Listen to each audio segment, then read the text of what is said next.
Assalamu alaikum students.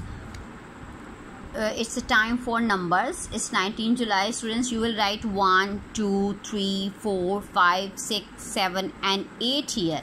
And today we will learn a new number. Okay, this is 9. A circle and a cut. 9. After that, dots 1, 2, 3, 4, 5, 6, 7, 8, 9. Okay, you will put dots here, 9. After that, students, you all will write 9 in the boxes. Okay, just learn how to write 9. Okay, and the teacher will tell the students how to write 9. Okay, make a circle and a line. Okay, again make a circle and a line.